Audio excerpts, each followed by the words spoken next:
Alors, débrief Mercedes, qu'est-ce que ça a donné? Bah écoutez, plutôt satisfait au sol. La cinquième place était le meilleur que nous pouvions obtenir. Le rythme n'était pas très élevé par rapport à nos rivaux habituels, ce qui nous a laissé seuls en cinquième place. Ouais, no man's land, hein. C'est frustrant d'être dans cette position, mais c'était la réalité de notre week-end. Un week-end décevant pour nous. On doit analyser rapidement ce qui s'est passé ici.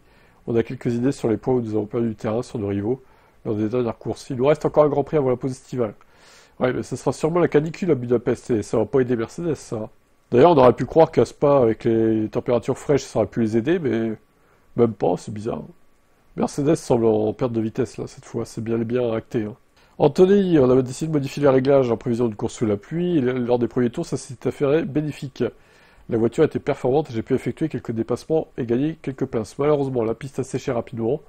Pendant le reste de la course, nous avons perdu du terrain en ligne droite sur certaines voitures. On est resté proche, mais on n'a pas réussi à les dépasser. On a opté pour une solution différente, une stratégie à deux arrêts. Le résultat était similaire. On est resté coincé derrière Ocon. Décidément, lui, il est toujours coincé derrière des gens. C'est terrible. Bon, après, voilà. Budapest, on verra si il y arrive mieux ou pas, le petit Antonelli. C'est vrai qu'en ce moment, c'est compliqué. Il décolle pas de la Q1 avec une Mercedes, c'est un peu honteux. Mais c'est un rookie aussi, donc voilà. Disons qu'on fera les comptes en fin de saison.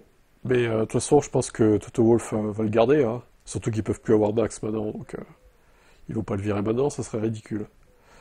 À voir ce que ça va donner pour lui.